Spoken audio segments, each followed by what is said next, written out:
Hi guys, what's going on? It's Ben here. I'm back again today doing another video. And the subject of today's video is going to be a continuation of the Rise and Fall series as we've been doing, and actually the third consecutive video I've been doing on an era of the Atlanta Hawks. This is going to be visiting the rise and fall of the Steve Smith, Dikembe Mutombo Atlanta Hawks. I think this is definitely a great example of what the Rise and Fall series um, I want it to be about. And what I mean by that is this Atlanta Hawks team is one that's very often forgot about, and nobody really talks about them ever when you talk about like the 90s or anything. The only time that they ever come up is when you talk about like a career retrospective of Dikembe Mutombo, but nobody ever talks about how they were a contender or anything like that. And so I like in this series identifying teams that were there for years and years, but just never got over the hump. And I'll talk about some other teams that were champions at some points, but I do really like highlighting these contenders who just never have gotten much shine or acknowledgement in history. So today I'll be going through the era of Dikembe and Steve in Atlanta and basically why they never got over the hump as a team. So as you guys, if you've tuned into the series before or not, how I've been doing it is putting basic stats up top, putting regular season stats below on the left, and playoff stats on the right.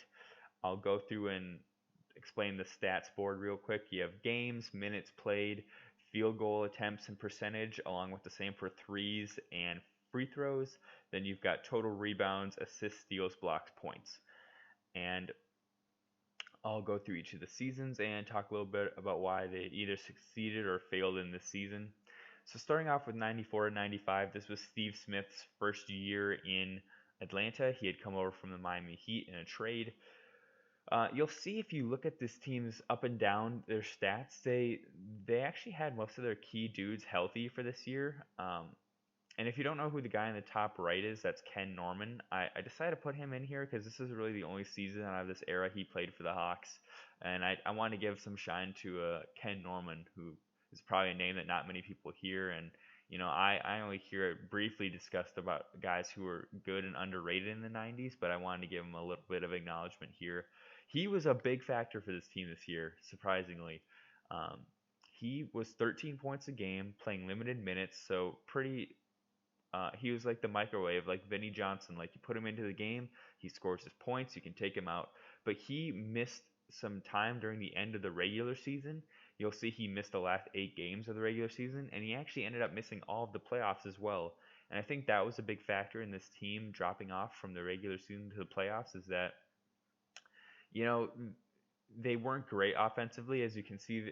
Besides Mookie Blaylock and Steve Smith, they essentially have no like above average players, I would argue. But not having who you could argue is like their third or fourth best offensive player, uh, really hurt them in the playoffs. And I don't think they would have beaten Indiana anyways, but they could have made it a more competitive series and maybe got another game or two off of them if they would have had their six man and Ken Norton on the team healthy. But instead, they had to rely more on guys like Andrew Lang and Grant Long, who honestly, even before doing this video, I had heard those names but wasn't really familiar with them. But honestly, they're just kind of like average, very average players. And for a playoff contender, they were very mediocre to average to be starting for a playoff team, in my opinion, the more I looked into them. And their peak statistical seasons are like what you're seeing here, like around 12 points a game for each, or like 10 to 12 points. But again, this team defensively very good, offensively very average, and you can see why their personnel is not very conducive to being great on offense. So the next year, and in case you were curious what Grant Long looked like, he's pictured in the top right there. This next year, sort of same sort of thing, like a meddling offense in the middle of the pack. They did actually get a bit better because they brought in Christian Laettner this year, but as far as defense, they dropped off quite a bit. Christian Laettner, not really a good defender. Um, but you look at this team, they did improve, up 4 wins. They still lost. They actually got to the second round this year, and they lost to the Shaq Penny Magic. And, if you want to look at why this team lost to Shaq Penny Magic, kind of look no further than You've got guys like Grant Long and Christian Laettner trying to guard Shaq, and you've got Mookie Blaylock, who is, I believe, like 6'1", trying to guard a 6'7" Penny right in the heart of his prime. And although Mookie was a good player, he just doesn't have it in him to beat or go toe to toe with um, Penny Hardaway. I'm sorry. But you look at this team's supporting cast, and Christian Laettner misses 50 games. That's actually a pretty big blow to this team, in that they missed his offense quite a bit throughout the regular season. Ken Norman also missed about 50 games, and as I say, he didn't even play in the playoffs either. So he was kind of a non-factor this year. Um, Spud Webb, this is a year that Spud Webb was on the team. He actually is, talked about a lot in history, but he was past his prime at this point and was kind of just riding the pine most of the year. Besides him, Steve Smith turns in a good season, kind of an on par season. You'll notice if you look through Steve Smith's stats over the course of this video, he's kind of always going to be around like 42 to 44% from the field and like 33 to 35% from three. So like basically a relatively inefficient volume scorer. But what's special about Steve Smith is that although he wasn't super efficient or like an efficiency darling, he was really good at scoring off the dribble and like actually creating his own shot, and like um I guess you'd say to you could call it just going ISO, but I think it's a little bit better than that because he could do some playmaking too. And I know his assists are low, but he's one of those guys who like he passes to the guy who gets the assist. So like he'll pass to the guy, and that guy will pass to another guy who will score. That's a lot of what Steve Smith did, and so his statistics as far as assists are deceiving, but he was actually a pretty talented passer. Um, because he played point guard throughout all of high school, if you didn't know. And then he had this huge growth spurt in college where he went from like 6'2" to 6'8", and so then after that he started playing off guard or small forward. But he really was naturally a point guard most of the time. If you want to look at their playoff stats compared to the regular season, Grant Long dropped off quite a bit as far as efficiency, from 47 to 40%. Besides him, Craig Elo struggled quite a bit, shooting under 30% from the field. And besides that, their efficiency was actually still pretty good though, like pretty consistent. It just was that like they weren't able to solve Shaq, which is like something you can't really blame them for, because unless you're Michael Jordan's Bulls, Hakeem's Rockets, or I guess the '04 Pistons, you weren't able to solve Shaq.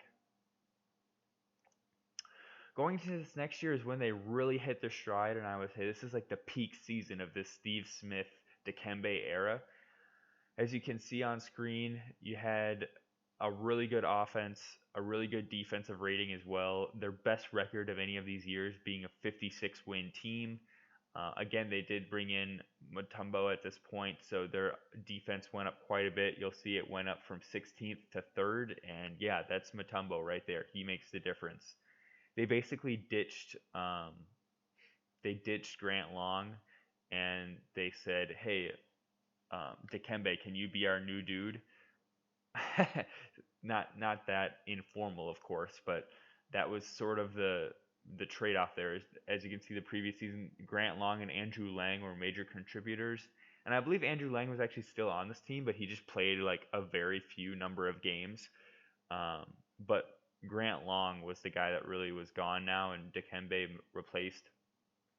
They of course lost in the second round to Chicago because you had a 69-win Jordan Pippen Rodman team, and like no offense to this Hawks team, but you're just not going to beat that. And still though, you look at this Hawks team, they had a super solid core four of Blaylock, Smith, Laettner, and Mutombo, who are all healthy this year. And I really like that foursome. I feel like it's really solid. Looking at their playoff stats, there really was no statistical drop off too much. I mean, Steve Smith and Mookie went down to 40%, but they were at 43%.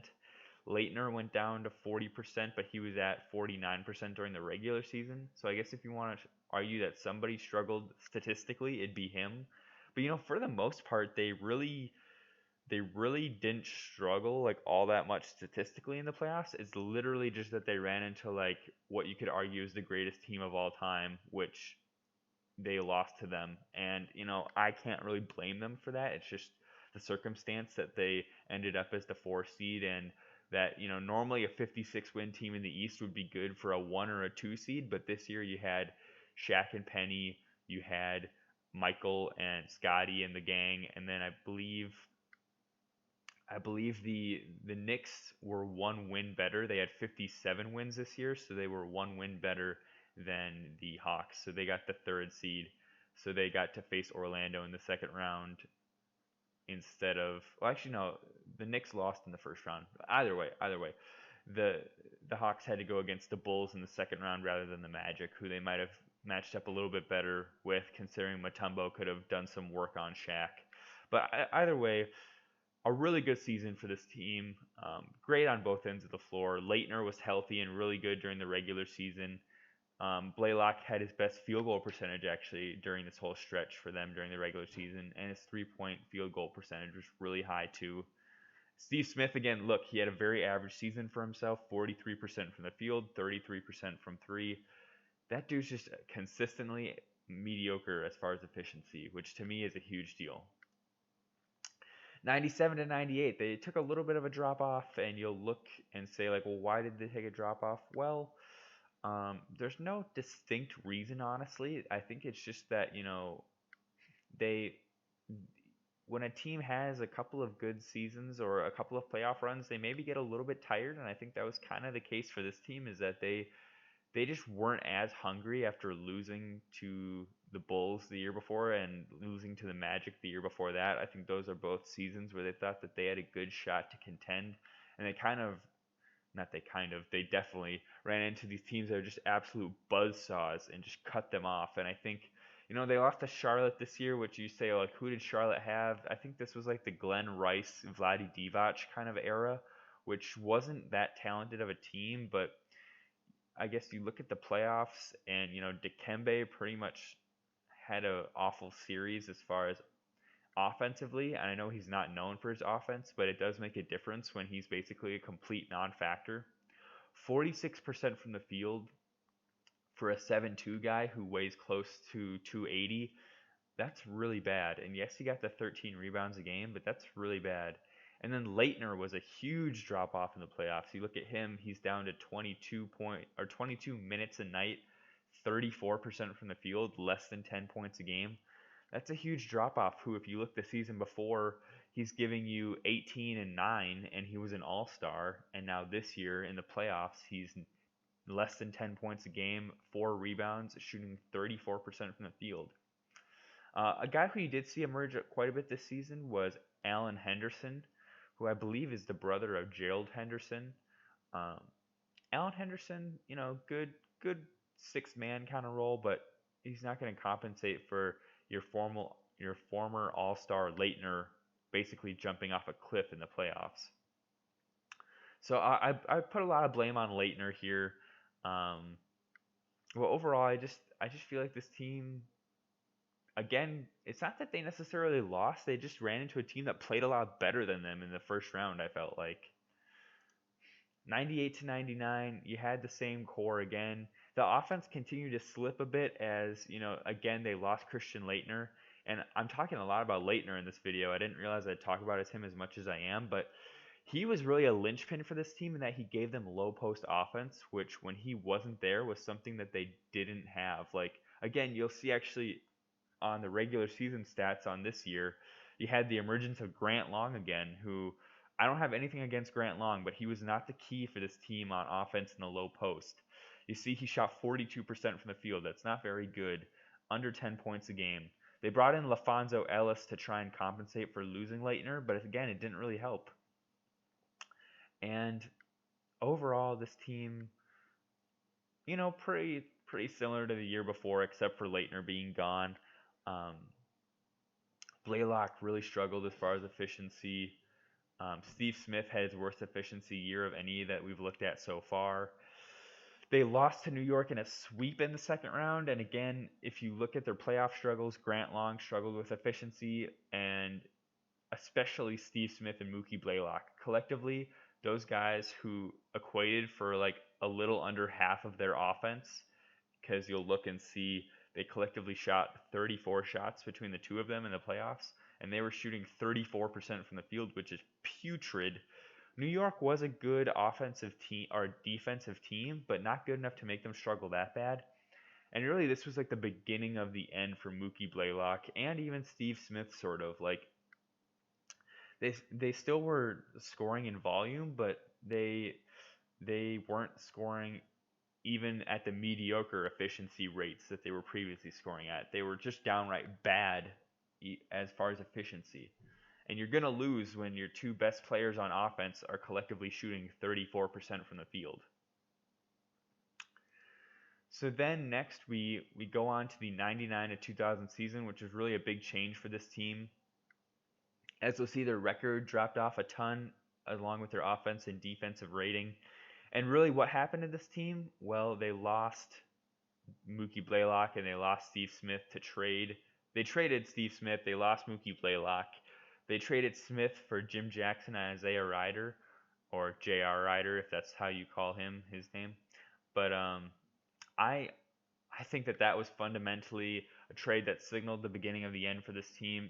They were signaling that they're trading inefficient scoring for basically slightly worse inefficient scoring with less chemistry in Jackson and Ryder, who were, still guys that could fill it up on certain nights, but as you'll see between the two of them, each shot 41 to 42% from the field. And they really lacked the chemistry that they had built up with Steve Smith and Mookie Blaylock with the rest of the team. You still had Mutombo and Alan Henderson providing you good minutes, but really you just lacked the chemistry this year. And um, honestly, Jim Jackson, J.R. Ryder, I guess you'd say they're good players, but they're kind of dudes who are best in like a 28 minutes a night, giving you 12 points a night and being efficient doing it. They're not dudes who can be the primary options on an NBA offense and expect to be successful. They're best as six men, is I guess what I'm saying. But they were expected to be like the dudes on this team, and I just don't think that they were equipped to play that role. You'll see Dikembe basically played the same sort of level he did previously, but he's a guy who will not really carry your offense. He'll just um, be there on offense and dominate defensively. So yeah, this was really the end of this Hawks era, and then after that they were led by, as you'll see lower on the screen, Jason Terry was a rookie on this team, and he was really like the leader on this team for probably 99 to 0, or excuse me, from the years 2000 to 2004, which was like the dark ages of the Atlanta Hawks, where they were like a perennial 25 win team. That's getting off the subject, but if I had to sum up why this Steve Smith, Dikembe Mutombo era failed, I think I would sum it up as just the players that they acquired between Steve Smith and Mutombo. They were good, but Steve Smith had a distinct ceiling, and that was basically mediocre efficiency but volume scorer, which is just a recipe for being average, which is what they were. They were often a first round exit or a second round exit, which, as far as contenders go, is very average.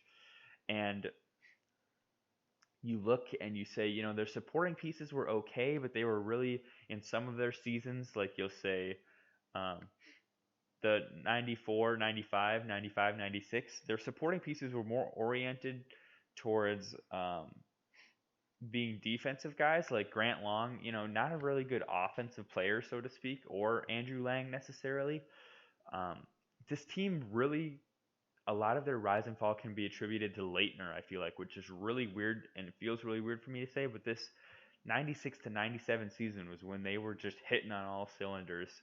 And if not for more powerhouses in the East, like Orlando and Chicago during this era, or even the Miami Heat this year rose up and were really good.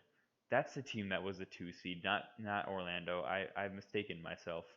Um, but yeah, like this season when the Hawks had hit their prime, you had a 57 win Knicks team, a 61 win Heat team, and a 69 win Bulls team. And you know, it sounds easy to say, but if you remove those teams, this Atlanta team makes the finals, definitely. But with those powerhouses in place, you weren't really gonna get over the hill, and especially when you're running into Chicago in the second round. Um, I do really like this specific year of this team though, and I think if you really boil this team's failures or successes down to like one or two things, it's that they basically just had worse personnel than teams like the Michael Jordan Bulls or the Shaq Penny Magic. And other than that, they were limited offensively as far as having really inefficient volume scorers. That's all I got for today, guys. I hope you enjoyed the video. If you want to check out more videos in this series, this will be on the playlist of the Rise and Fall series. Go and check those out as well. And I will catch you next time. Bye.